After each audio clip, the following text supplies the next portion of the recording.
Lithium ಭಾರತದ ಈ ಕೆಳಗಿನ ಯಾವ ರಾಜ್ಯಗಳಲ್ಲಿ ವ್ಯಾಪಕವಾಗಿ ಹಂಚಿಕೆಯಾಗಿದೆ? ಬಿಹಾರ, ಜಾರ್ಖಂಡ್, ಮಧ್ಯಪ್ರದೇಶ, ಒಡಿಶಾ.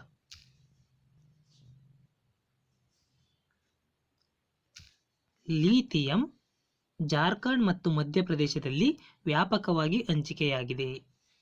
ಅರ್ಥಶಾಸ್ತ್ರವು ಸಂಪತ್ತಿನ ಉತ್ಪಾದನೆ ಮತ್ತು ವಿತರಣೆಯ ಪ್ರಾಯೋಗಿಕ ವಿಜ್ಞಾನವಾಗಿದೆ ಎಂದು ಹೇಳಿದವರು ಯಾರು?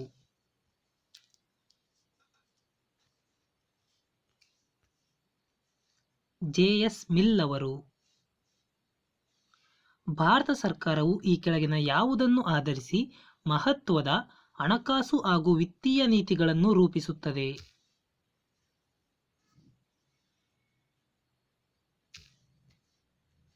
ಸಗಟು ಬೆಲೆ ಸೂಚ್ಯಂಕವನ್ನು ಆಧರಿಸಿ. ಆರ್ಥಿಕ ಚಟುವಟಿಕೆಗಳ ಮೇಲಿನ ಸರ್ಕಾರದ ನಿಯಂತ್ರಣ ಮತ್ತು ನಿರ್ಬಂಧಗಳನ್ನು ತೆಗೆದುಹಾಕುವ ಪ್ರಕ್ರಿಯೆಯನ್ನು ಏನೆಂದು ಕರೆಯುತ್ತಾರೆ?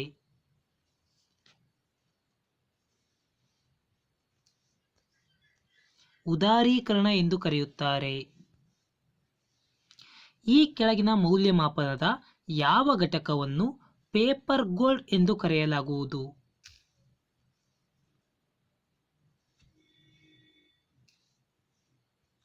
ಎಸ್.ಡಿ.ಆರ್ ಅನ್ನು ಪೇಪರ್ ಗೋಲ್ಡ್ ಎಂದು ಕರೆಯಲಾಗುವುದು.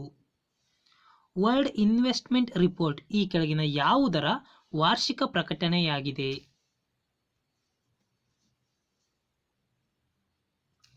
ವರ್ಲ್ಡ್ ಇನ್ವೆಸ್ಟ್ಮೆಂಟ್ ರಿಪೋರ್ಟ್ ಅನ್ನು UNCTAD ಪ್ರಕಟಿಸುತ್ತದೆ. ಲಿಂಗ ತಾರತಮ್ಯ ಸೂಚ್ಯಂಕ ಜೆಂಡರ್ ಇನ್ಇಕ್ವಾಲಿಟಿ ಇಂಡೆಕ್ಸ್ ಇದನ್ನು ಅಳೆಯಲು ಈ ಕೆಳಗಿನ ಯಾವುದನ್ನು ಬಳಸಲಾಗುವುದಿಲ್ಲ?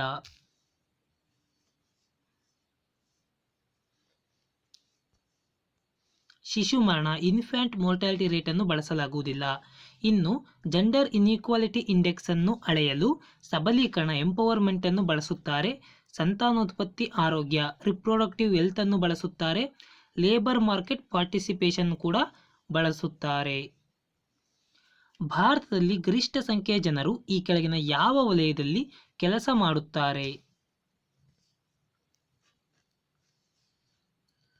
ಗರಿಷ್ಠ ಜನರು ಪ್ರಾಥಮಿಕ ವಲಯದಲ್ಲಿ ಕೆಲಸ ಮಾಡುತ್ತಾರೆ. ಲಕ್ಡವಾಲ ಸಮಿತಿಯ ಶಿಫಾರಸುಗಳು ಈ ಕೆಳಗಿನ ಯಾವುದಕ್ಕೆ ಸಂಬಂಧಿಸಿದೆ?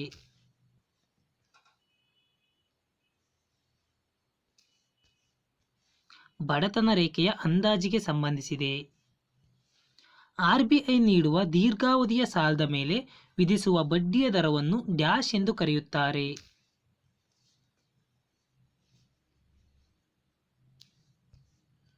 ಬ್ಯಾಂಕು ದರ ನೀತಿ ಎಂದು ಕರೆಯುತ್ತಾರೆ.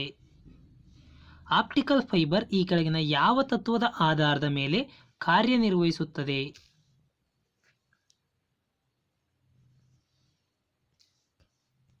ಸಂಪೂರ್ಣ ಆಂತರಿಕ ಪ್ರತಿಫಲನದ ಆಧಾರದ ಮೇಲೆ. ದ್ಯುತಿ ಸಂಶ್ಲೇಷಣೆಯ ಸಮಯದಲ್ಲಿ ಬಿಡುಗಡೆಯಾಗುವ ಆಮ್ಲಜನಕವು ಡ್ಯಾಶ್ನಿಂದ ಬರುತ್ತದೆ?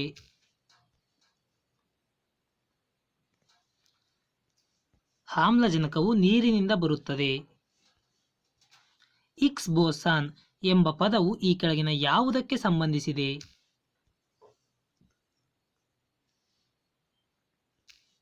ಹಿಗ್ಸ್ ಬೋಸಾನ್ ದೇವಕಣ ಗಾಡ್ ಪಾರ್ಟಿಕಲ್ಗೆ ಸಂಬಂಧಿಸಿದೆ. ಹೆಮಟೋಪೊಯೆಸಿಸ್ ವಯಸ್ಕರಲ್ಲಿ ಮುಖ್ಯವಾಗಿ ಡ್ಯಾಶ್ನಲ್ಲಿ ಸಂಭವಿಸುತ್ತದೆ? ಹೆಮಟೋಪೊಯೆಸಿಸ್ ಮೂಳೆ ಮಜ್ಜಿ ಬೋನ್ ಮ್ಯಾರೋದಲ್ಲಿ ಸಂಭವಿಸುತ್ತದೆ. ರಕ್ತದಲ್ಲಿ ಗ್ಲೂಕೋಸ್ ಪ್ರಮಾಣವನ್ನು ನಿಯಂತ್ರಿಸುವ ಹಾರ್ಮೋನ್ ಯಾವುದು?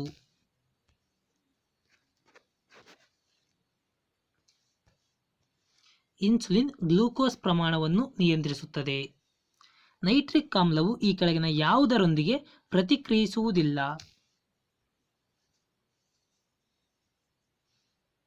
ನೈಟ್ರಿಕ್ ಆಮ್ಲ ಚಿನ್ನದೊಂದಿಗೆ ಪ್ರತಿಕ್ರಿಯಿಸುವುದಿಲ್ಲ.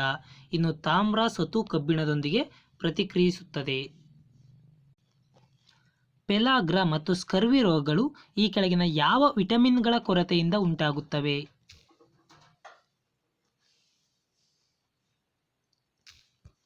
ಪೆಲಾಗ್ರ ವಿಟಮಿನ್ B3 ಯಿಂದ ಉಂಟಾಗುತ್ತದೆ. ಸ್ಕರ್ವಿ ರೋಗ ವಿಟಮಿನ್ C ಕೊರತೆಯಿಂದ ಉಂಟಾಗುತ್ತದೆ. ಈ ಕೆಳಗಿನ ಯಾವುದರ ಉಪಸ್ಥಿತಿಯಿಂದ ಮೊಸರು ಹುಳಿಯಾಗುತ್ತದೆ?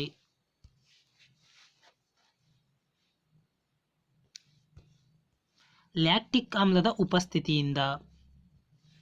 ಪರಮಾಣು ರಿಯಾಕ್ಟರುಗಳಲ್ಲಿ ಗ್ರಾಫೈಟ್ ಅನ್ನು ಡ್ಯಾಶ್ ಆಗಿ ಬಳಸಲಾಗುವುದು.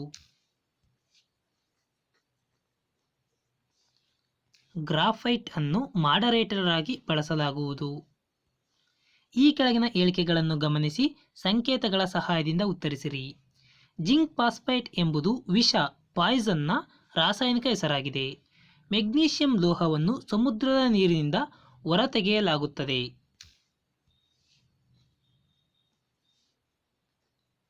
ಸರಿಯಾದ ಉತ್ತರ ಎ ಮತ್ತು ಬಿ ಎರಡೂ ಕೂಡ ಸರಿ. ಜಿಂಕ್ ಫಾಸ್ಫೇಟ್ ಇದು ವಿಷದ ರಾಸಾಯನಿಕ ಸೂತ್ರ ಮತ್ತು ಮೆಗ್ನೀಷಿಯಂ ಅನ್ನು ನಾವು ಸಮುದ್ರದ ನೀರಿನಿಂದ ಹೊರತೆಗೆಯುತ್ತೇವೆ. ಒಟ್ಟು ರಾಷ್ಟ್ರೀಯ ವರಮಾನವನ್ನು ಆ ದೇಶದ ಜನಸಂಖ್ಯೆಯಿಂದ ಭಾಗಿಸಿದಾಗ ಬರುವ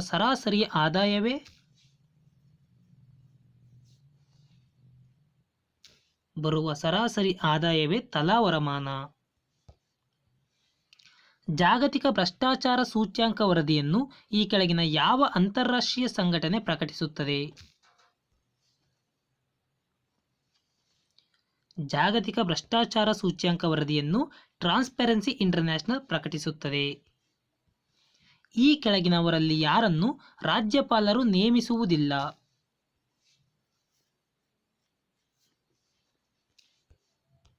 ಹೈಕೋರ್ಟ್ನ ನ್ಯಾಯಾಧೀಶರನ್ನು ರಾಷ್ಟ್ರಪತಿಗಳು ನೇಮಿಸುತ್ತಾರೆ. ಇನ್ನು ಮುಖ್ಯಮಂತ್ರಿ, ಅಡ್ವೊಕೇಟ್ ಜನರಲ್ ಮತ್ತು ಜಿಲ್ಲಾ ನ್ಯಾಯಾಧೀಶರು ಈ ಮೂವರನ್ನು ಕೂಡ ರಾಜ್ಯಪಾಲರು ನೇಮಿಸುತ್ತಾರೆ. ತವಾಂಗ್ ಉತ್ಸವವು ಈ ಕೆಳಗಿನ ಯಾವ ರಾಜ್ಯದ ವಾರ್ಷಿಕ ಹಬ್ಬವಾಗಿದೆ?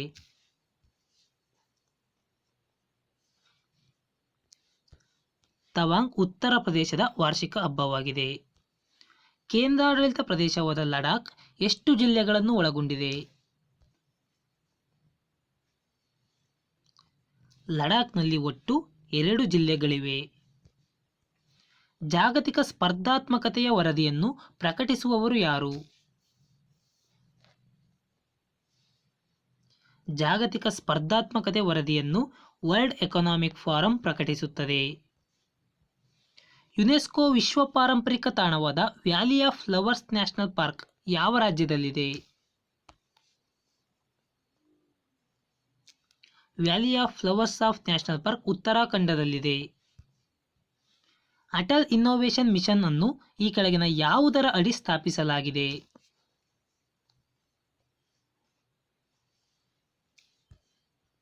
ನೀತಿ ಆಯೋಗದ ಅಡಿ ಸ್ಥಾಪಿಸಲಾಗಿದೆ. ಈ ಕೆಳಗಿನವುಗಳಲ್ಲಿ ಭಾರತದಲ್ಲಿ ಅತಿ ದೀರ್ಘವಾದ ಅಗಲನ್ನು ಹೊಂದಿರುವ ದಿನಾಂಕ ಯಾವುದು? ಅತಿ ದೀರ್ಘವಾದ ಅಗಲನ್ನು ಹೊಂದಿರುವ ದಿನಾಂಕ ಜೂನ್ 21. ಪರಿವರ್ತಕಗಳನ್ನು ಡ್ಯಾಶ್ ಪರಿವರ್ತಿಸಲು ಬಳಸಲಾಗುತ್ತದೆ. ರೆಕ್ಟಿಫೈಯರ್ಸ್ ಆರ್ ಯೂಸ್ಡ್ ಟು ಕನ್ವರ್ಟ್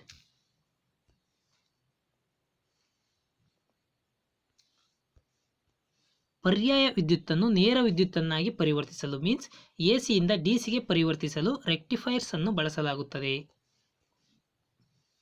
ಮಲೇರಿಯಾಕ್ಕೆ ಸಂಬಂಧಿಸಿದಂತೆ ಪ್ರಮುಖ ಔಷಧಿಯಾದ ಕ್ವಿನೈನ್ ಅನ್ನು ಡ್ಯಾಶ್ನಿಂದ ಪಡೆಯಲಾಗುವುದು? ಕ್ವಿನೈನ್ ಅನ್ನು ಸಿಂಚೋನ ತೊಗಟೆಯಿಂದ ಪಡೆಯಲಾಗುವುದು. ಈ ಕೆಳಗಿನವುಗಳಲ್ಲಿ ಸದಿಶ ಪರಮಾಣುವನ್ನು ಗುರುತಿಸಿರಿ ಮೀನ್ಸ್ ಸ್ಕೇಲರ್ ಕ್ವಾಂಟಿಟಿಯನ್ನು ಗುರುತಿಸಿರಿ.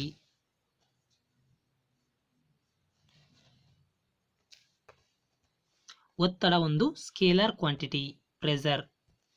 ಈ ಕೆಳಗಿನವುಗಳಲ್ಲಿ ಮಾನವನಲ್ಲಿ ರಕ್ತದೊತ್ತಡವನ್ನು ನಿಯಂತ್ರಿಸುವ ಗ್ರಂಥಿ ಯಾವುದು?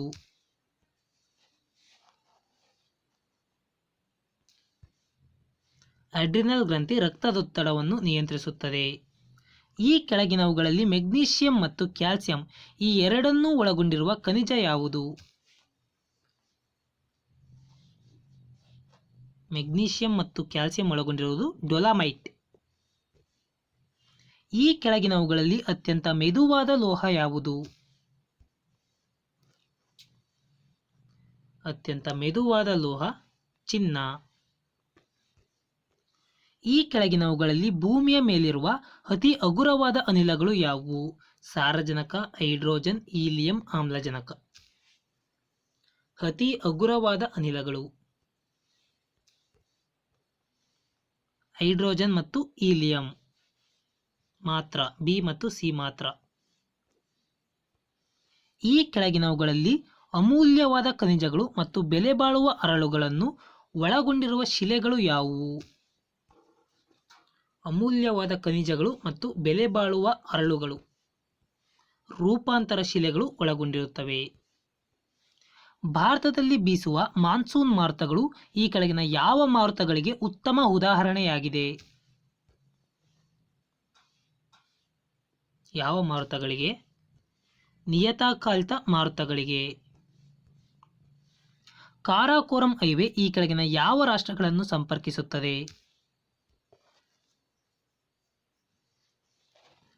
ಕಾರಾಕೋರಂ ಹೈವೇ ಪಾಕಿಸ್ತಾನ ಮತ್ತು ಚೀನಾವನ್ನು ಸಂಪರ್ಕಿಸುತ್ತದೆ. ಈ ಕೆಳಗಿನ ಯಾವ ಅಕ್ಷಾಂಶ ಭಾರತದ ಮೂಲಕ ಹಾದು ಹೋಗಿದೆ?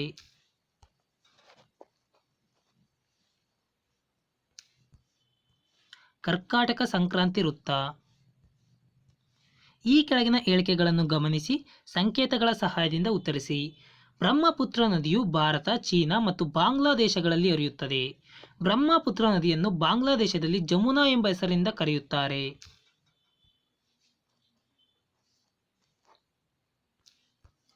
ಸರಿಯಾದ ಎ ಮತ್ತು ಬಿ ಎರಡೂ ಕೂಡ ಸರಿ. ಈ ಕೆಳಗಿನ ನಗರಗಳು ಮತ್ತು ಅವುಗಳಲ್ಲಿರುವ ಕೈಗಾರಿಕೆಗಳನ್ನು ಹೊಂದಿಸಿ ಬರೆಯಿರಿ. ಬಾಗಲಕೋಟೆ, ಸಿಂಧ್ರಿ, ದಾಂಡೇಲಿ, ವಡೋದರ ಇವುಗಳಿಗೆ ಸಂಬಂಧಿಸಿದಂತೆ ಕೈಗಾರಿಕೆಗಳನ್ನು ಹೊಂದಿಸಿ ಬರೆಯಿರಿ.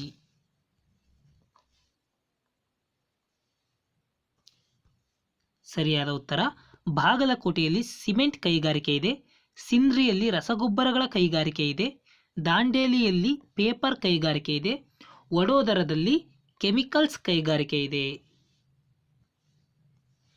ಮೌಂಟ್ ಪೀಲಿ ಜ್ವಾಲಾಮುಖಿ ಈ ಕೆಳಗಿನ ಯಾವ ರಾಷ್ಟ್ರದಲ್ಲಿದೆ?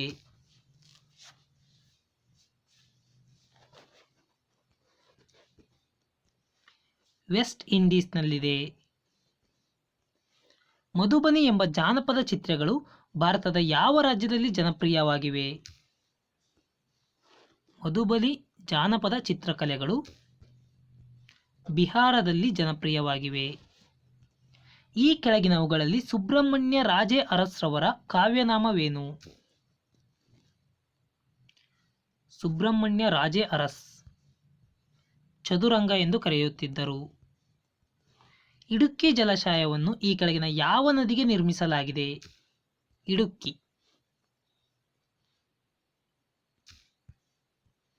ಪೆರಿಯಾರ್ ನದಿಗೆ. ಅಂತಾರಾಷ್ಟ್ರೀಯ ಹಣಕಾಸು ನಿಧಿಯ ಬಂಡವಾಳವು ಇದರ ಕೊಡುಗೆಯಿಂದ ರಚಿತಗೊಳ್ಳುತ್ತದೆ. The capital of International Monetary Fund is made up of by.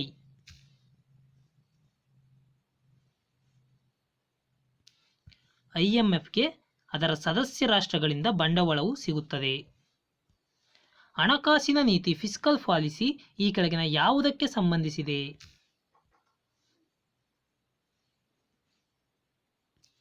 Fiscal ಪಾಲಿಸಿಯು ಸರ್ಕಾರದ ಆದಾಯ ಮತ್ತು ಖರ್ಚುಗಳಿಗೆ ಸಂಬಂಧಿಸಿದೆ. ಅರ್ಥಶಾಸ್ತ್ರಕ್ಕೆ ಸಂಬಂಧಿಸಿದ ವಿರಳತೆಯ ವ್ಯಾಖ್ಯೆಯನ್ನು ನೀಡಿದವರು ಯಾರು?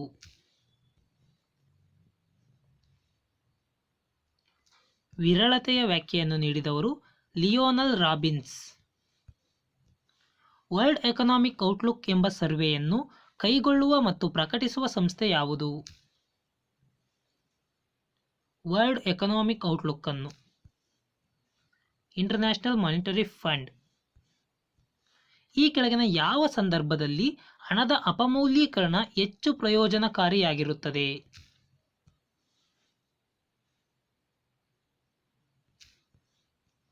ರಫ್ತುಗಳ ಬೆಲೆ ಸ್ಥಿರವಾಗಿದ್ದಾಗ ಹಣದ ಅಪಮೌಲ್ಯೀಕರಣ ಪ್ರಯೋಜನಕಾರಿಯಾಗಿರುತ್ತದೆ. ಮಾನವನ ಜೀವನದ ಗುಣಮಟ್ಟವನ್ನು ಅಳೆಯುವುದಕ್ಕಾಗಿ ಇರುವ ಮಾನದಂಡ ಯಾವುದು?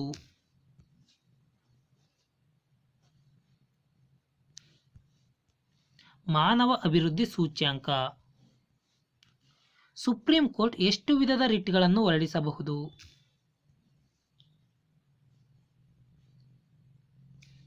ಸುಪ್ರೀಂ ಕೋರ್ಟ್ 5 ವಿಧದ ರಿಟ್ಗಳನ್ನು ಹೊರಡಿಸಬಹುದು.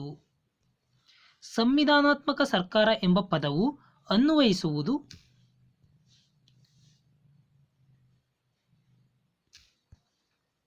ಒಂದು ಸರ್ಕಾರವನ್ನು ಸಂವಿಧಾನಾತ್ಮಕ ಸರ್ಕಾರ ಎಂದು ಕರೆಯಬೇಕಾದರೆ ಸಂವಿಧಾನದ ಮೂಲಕ ನಿಯಂತ್ರಣವಾಗಿರುವ ಸರ್ಕಾರವಾಗಿರಬೇಕು.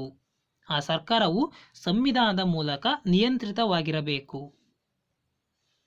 ಭಾರತ ಸಂವಿಧಾನದ ರಚನೆಯ ಸಂದರ್ಭದಲ್ಲಿ ರಚಿಸಲಾಗಿದ್ದ ad hoc committee on national flag ಸಮಿತಿಯ ಅಧ್ಯಕ್ಷರಾಗಿದ್ದವರು ಯಾರು? Ad hoc committee on national flag.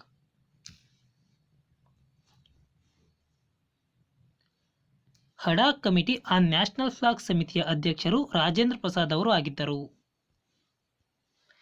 ಈ ಕೆಳಗಿನ ಹೇಳಿಕೆಗಳನ್ನು ಗಮನಿಸಿ ಸಂಕೇತಗಳ ಸಹಾಯದಿಂದ ಉತ್ತರಿಸಿರಿ. ಭಾರತ ಸಂವಿಧಾನವನ್ನು ರಚಿಸಲು ತೆಗೆದುಕೊಳ್ಳಲಾದ ಒಟ್ಟು ಅವಧಿ 2 ವರ್ಷ 11 ತಿಂಗಳು 18 ದಿನಗಳು. 1935ರ ಭಾರತ ಸರ್ಕಾರ ಕಾಯ್ದೆಯನ್ನು ಆಧಾರವಾಗಿಟ್ಟುಕೊಂಡು ಅನೇಕ ದೇಶಗಳು ಸಂವಿಧಾನವನ್ನು ಉತ್ತಮಾಂಶಗಳನ್ನು ಎರವಲು ಪಡೆದುಕೊಂಡು ಭಾರತ ಸಂವಿಧಾನವನ್ನು ರಚಿಸಲಾಗಿದೆ.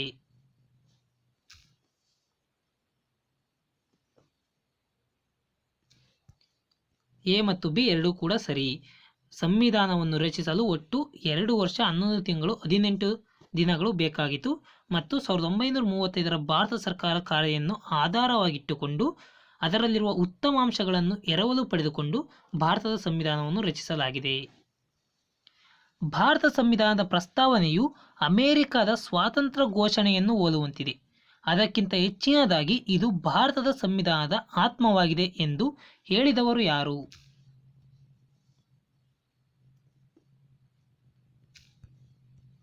ಎಂ ಹಿದಾಯತುಲ್ಲಾ ಅವರು. 1948ರಲ್ಲಿ ಭಾರತ ಸರ್ಕಾರದಿಂದ ರಚನೆಗೊಂಡ ಎಸ್.ಕೆ. ದರ್ ಆಯೋಗ ಈ ಕೆಳಗಿನ ಯಾವುದಕ್ಕೆ ಸಂಬಂಧಿಸಿದೆ? ಎಸ್.ಕೆ. ದರ್ ಆಯೋಗ ರಾಜ್ಯಗಳ ಪುನರ್ರಚನೆಗೆ ಸಂಬಂಧಿಸಿದೆ.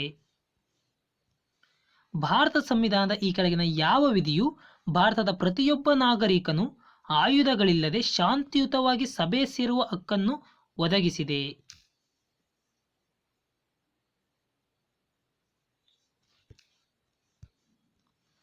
19ನೇ ವಿಧಿ ಸಬ್ವಿಧಿ ಬಿ ಒದಗಿಸಿದೆ. ಭಾರತದ ರಾಷ್ಟ್ರಪತಿ ವಿರುದ್ಧದ ಮಹಾಭಿಯೋಗ ಇಂಪೀಚ್ಮೆಂಟ್ ಮೊದಲು ಎಲ್ಲಿ ಮಾತ್ರ ಆರಂಭಿಸಬಹುದು? ಮಹಾಭಿಯೋಗವನ್ನು ಲೋಕಸಭೆ ಅಥವಾ ರಾಜ್ಯಸಭೆ ಯಾವುದಾದರೂ ಒಂದು ಸದನದಲ್ಲಿ ಆರಂಭಿಸಬಹುದು. ಈ ಕೆಳಗಿನವುಗಳಲ್ಲಿ ಸಮಾಜವಾದಿ ತತ್ವ ಯಾವುದು? ಸಮಾಜವಾದಿ ತತ್ವ. ಸಮಾನ ಕೆಲಸಕ್ಕೆ ಸಮಾನ ವೇತನ, ಇದು ಸಮಾಜವಾದಿ ತತ್ವ. ಭಾರತ ಸಂವಿಧಾನದ ಈ ಕೆಳಗಿನ ಯಾವ ವಿಧಿಯು 14 ವರ್ಷಕ್ಕಿಂತ ಕಡಿಮೆ ವಯಸ್ಸಿನ ಮಕ್ಕಳು ಯಾವುದೇ ಕಾರ್ಖಾನೆ, ಗಣಿ ಅಥವಾ ಅಪಾಯಕಾರಿ ಉದ್ಯೋಗಗಳಲ್ಲಿ ತೊಡಗುವಂತಿಲ್ಲ ಎಂದು ತಿಳಿಸಿದೆ? 14 ವರ್ಷಕ್ಕಿಂತ ಕಡಿಮೆ ವಯಸ್ಸಿನ ಮಕ್ಕಳು. 24ನೇ ವಿಧಿ ಅಂತಾರಾಷ್ಟ್ರೀಯ ಲಾಭರಹಿತ ಸಂಘಟನೆಯಾದ ವಿಕಿಲೀಕ್ಸ್ನ ಸಂಸ್ಥಾಪಕರು ಯಾರು?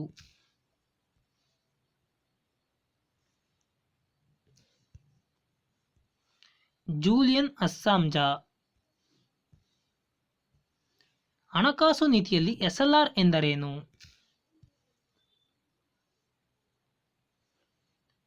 ಎಸ್ಎಲ್ಆರ್ ಎಂದರೆ ಶಾಸನಬದ್ಧ ದ್ರವ್ಯತೆಯ ಅನುಪಾತ. ಈ ಕೆಳಗಿನ ಯಾವ ತಿದ್ದುಪಡಿಯನ್ವಯ ಮಂತ್ರಿಮಂಡಲದ ಗಾತ್ರವು ಒಟ್ಟು ಲೋಕಸಭಾ ಸದಸ್ಯರ 15%ಕ್ಕಿಂತ ಹೆಚ್ಚಿರಬಾರದು? ಮಂತ್ರಿಮಂಡಲದ ಗಾತ್ರ 15%ಕ್ಕಿಂತ ಹೆಚ್ಚಿರಬಾರದು. 91ನೇ ತಿದ್ದುಪಡಿಯ ಮೂಲಕ.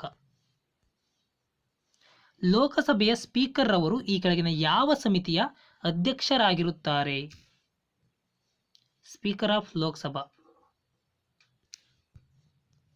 ವ್ಯವಹಾರ ಸಲಹಾ ಸಮಿತಿಯ ಅಧ್ಯಕ್ಷರಾಗಿರುತ್ತಾರೆ. ಭಾರತದ ಲೆಕ್ಕ ನಿಯಂತ್ರಕ ಮತ್ತು ಮಹಾಲೆಕ್ಕ ಪರಿಶೋಧಕರ ಅಧಿಕಾರಾವಧಿ ಎಷ್ಟು ವರ್ಷಗಳು?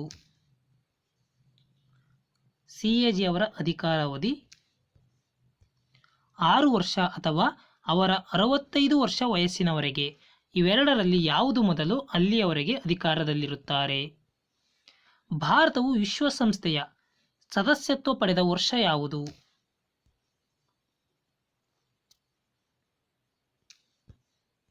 1945ರಲ್ಲಿ.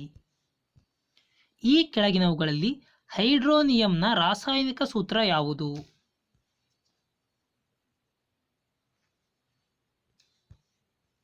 H3O+. ಈ ಕೆಳಗಿನ ಹೇಳಿಕೆಗಳನ್ನು ಗಮನಿಸಿ ಸಂಕೇತಗಳ ಸಹಾಯದಿಂದ ಉತ್ತರಿಸಿರಿ. ಸ್ಟಾನ್ಲಿ ಜಲಾಶಯ ಕಾವೇರಿ ನದಿಗೆ ಸಂಬಂಧಿಸಿದೆ. ಇದು ದಕ್ಷಿಣ ಭಾರತದ ದೊಡ್ಡ ಮೀನುಗಾರಿಕೆ ಜಲಾಶಯಗಳಲ್ಲಿ ಒಂದಾಗಿದೆ.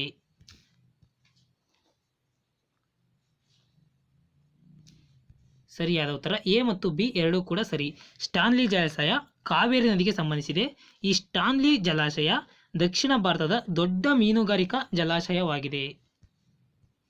ಈ ಕೆಳಗಿನವುಗಳಲ್ಲಿ ಹಿಂದೂ ಮತ್ತು ಮುಸ್ಲಿಂ ಇಬ್ಬರಿಂದಲೂ ಬೆಂಬಲ ಗಳಿಸಿದ ಚಳುವಳಿ ಯಾವುದು?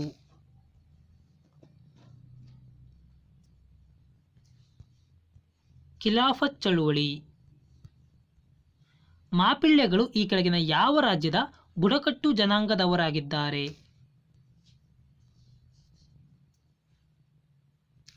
ಮಾಪಿಳ್ಳೆಗಳು ಕೇರಳದ ಬುಡಕಟ್ಟು ಜನಾಂಗದವರು. ಭಾರತದ ಸಂಸತ್ತು ಶೇಷಾಧಿಕಾರವನ್ನು ಈ ಕೆಳಗಿನ ಯಾವ ಸಂದರ್ಭದಲ್ಲಿ ಬಳಸಿಕೊಳ್ಳಬಹುದು?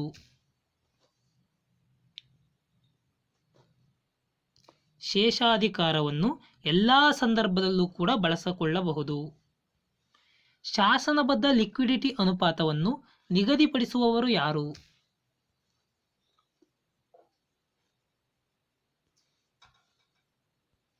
RBI. ಭಾರತ ಸಂವಿಧಾನದ ಈ ಕೆಳಗಿನ ಯಾವ ವಿಧಿಯನ್ವಯ ರಾಷ್ಟ್ರಪತಿಯು ಲೋಕಸಭೆಗೆ ಇಬ್ಬರು ಆಂಗ್ಲೋ ಇಂಡಿಯರನ್ನು ನಾಮಕರಣ ಮಾಡುವರು?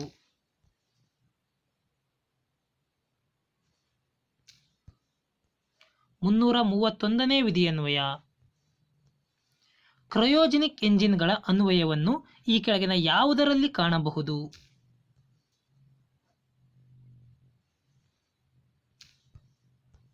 ರಾಕೆಟ್ಗಳಲ್ಲಿ. ಈ ಕೆಳಗಿನವರಲ್ಲಿ ಅಲಿಗರ್ ಚಳುವಳಿಯನ್ನು ಪ್ರಾರಂಭಿಸಿದವರು ಯಾರು?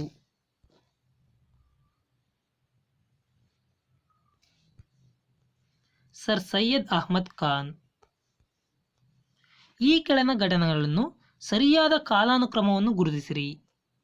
ಮೊದಲನೇ ಪಾಣಿಪತ್ ಕದನ, ದ್ವಿತೀಯ ತರೈನ್ ಕದನ, ದೆಹಲಿಯಿಂದ ದೇವಗಿರಿಗೆ ರಾಜಧಾನಿಯ ವರ್ಗಾವಣೆ, ಭಾರತದ ಮೇಲೆ ಅಹ್ಮದ್ ಶಾ ಅಬ್ದಾಲಿಯ ದಾಳಿ.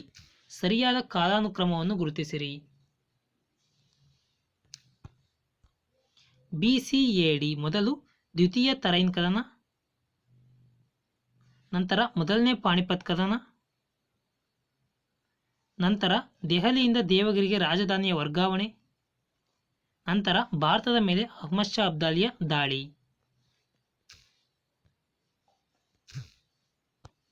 ಕಾಫಿ ಮತ್ತು ಟೀಯಲ್ಲಿರುವ ಪ್ರಧಾನ ಸಕ್ರಿಯ ಘಟಕ ಯಾವುದು?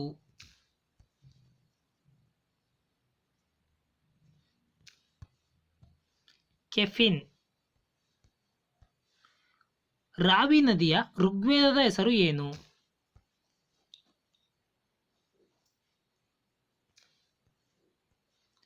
ಪರುಷ್ನಿ. Poverty and unBritish rule in India ಈ ಪುಸ್ತಕವನ್ನು ಬರೆದವರು ಯಾರು?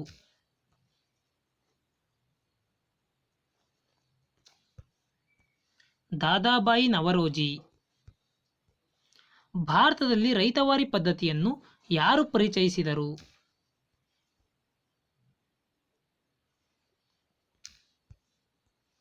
ಮನ್ರೋ ಮತ್ತು ಚಾರ್ಲ್ಸ್ ರೀಡ್. ಮೋಪ್ಲಾ ದಂಗೆ ಎಲ್ಲಿ ನಡೆಯಿತು?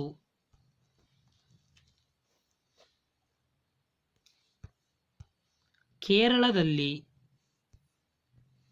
ಕೆಳಗಿನವುಗಳಲ್ಲಿ ಯಾವುದು ಸರಿಯಾಗಿ ಹೊಂದಾಣಿಕೆಯಾಗಿಲ್ಲ?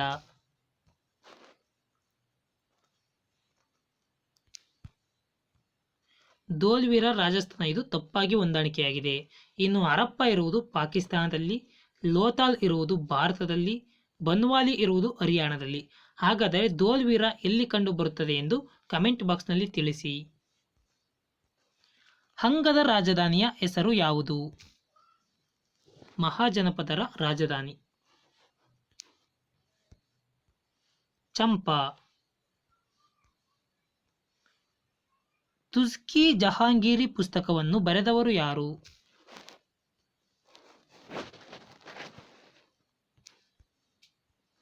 Jahangir. Servants of Indian society ಎಂಬ ಸಂಘಟನೆಯನ್ನು ಯಾರು ಸ್ಥಾಪಿಸಿದರು?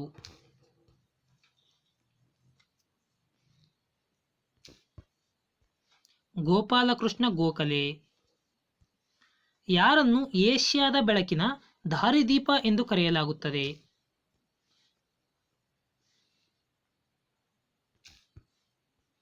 ಸುಭಾಷ್ ಚಂದ್ರ ಬೋಸ್ ಅವರನ್ನು.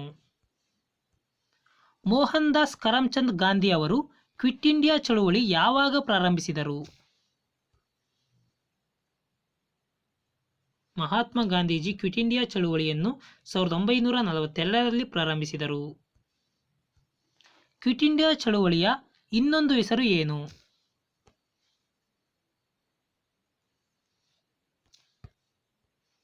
ಆಗಸ್ಟ್ ಕ್ರಾಂತಿ. ಆಗಸ್ಟ್ 9ರಂದು ನಡೆದ ಅಖಿಲ ಭಾರತ ಕಾಂಗ್ರೆಸ್ ಸಮಿತಿ ಅಧಿವೇಶನದ ಅಧ್ಯಕ್ಷತೆ ವಹಿಸಿದ ಈ ಕೆಳಗಿನ ನಾಯಕರು ಯಾರು?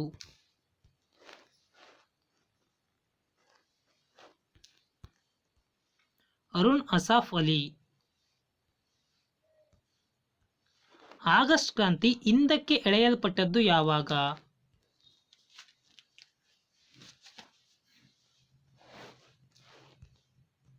1942ರಲ್ಲಿ. ಬಾಂಬೆಯಲ್ಲಿ ನಡೆದ ಅಖಿಲ ಭಾರತ ಕಾಂಗ್ರೆಸ್ ಸಮಿತಿಯ ಸಂದರ್ಭದಲ್ಲಿ ಡೂ ಆರ್ ಡೈ ಎಂಬ ಘೋಷಣೆಯನ್ನು ನೀಡಿ ಕ್ವಿಟ್ ಇಂಡಿಯಾ ನಿರ್ಣಯವನ್ನು ಅಂಗೀಕರಿಸಿದವರು ಯಾರು?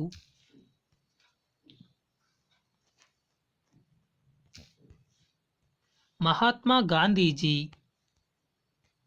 ಭಾರತೀಯ ಸ್ವಾತಂತ್ರ್ಯದ ಪ್ರತಿಜ್ಞೆ ಇದರ ಇನ್ನೊಂದು ಹೆಸರು ಯಾವುದು?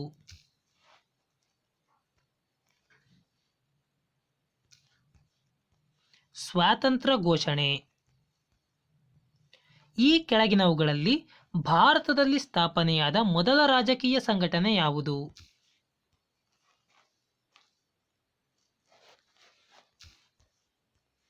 ಜಮೀನ್ದಾರಿ ಅಸೋಸಿಯೇಷನ್.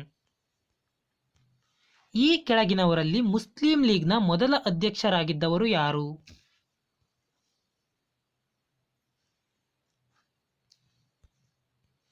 ಆಗಾ ಖಾನ್. ಬ್ರಿಟಿಷರು ಈ ಕೆಳಗಿನ ಯಾವ ಪ್ರಾಂತ್ಯಗಳನ್ನು ರೈತ್ವಾರಿ ಪದ್ಧತಿಯನ್ನು ಪರಿಚಯಿಸಿದರು? ಬಂಗಾಳ, ಮದ್ರಾಸ್, ಬಾಂಬೆ, ಪಂಜಾಬ್. ಈ 4ರಲ್ಲಿ ಯಾವ ಪ್ರಾಂತ್ಯಗಳಲ್ಲಿ ರೈತ್ವಾರಿ ಪದ್ಧತಿಯನ್ನು ಪರಿಚಯಿಸಿದರು?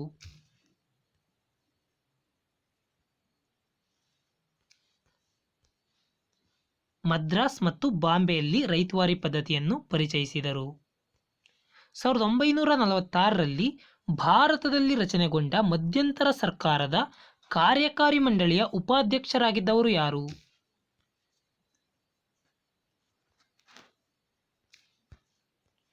ಜವಾಹರ್ಲಾಲ್ ನೆಹರು. ಭಾರತ ಸ್ವಾತಂತ್ರ್ಯ ಹೋರಾಟದ ಸಂದರ್ಭದಲ್ಲಿ ದಿ ಇಂಡಿಯನ್ ಸೋಷಿಯಾಲಜಿಸ್ಟ್ ಎಂಬ ನಿಯತಕಾಲಿಕೆಯನ್ನು ಪ್ರಾರಂಭಿಸಿದವರು ಯಾರು? The Indian sociologist. Shyamji Krishna Sharma. ಹತ್ತಿ ನೇಕಾರರ ಎಲುಬುಗಳು ಭಾರತದ ಬಯಲು ಪ್ರದೇಶವನ್ನು ಬಿಳಿಯಾಗಿಸುತ್ತಿವೆ. The bones of the cotton weavers are bleaching the plains of India ಎಂದು ಟೀಕಿಸಿದವರು ಯಾರು?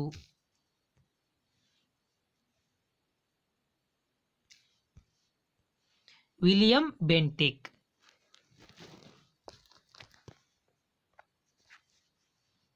ಇದೇ ರೀತಿಯ ಹೊಸ ವಿಡಿಯೋಗಳಿಗಾಗಿ ನಮ್ಮ ಯೂಟ್ಯೂಬ್ ಚಾನಲ್ಗೆ ಸಬ್ಸ್ಕ್ರೈಬ್ ಆಗಿ ಮತ್ತು ಪಕ್ಕದಲ್ಲಿರುವ ಬೆಲ್ ಐಕಾನ್ ಮೇಲೆ ಕ್ಲಿಕ್ ಮಾಡಿ.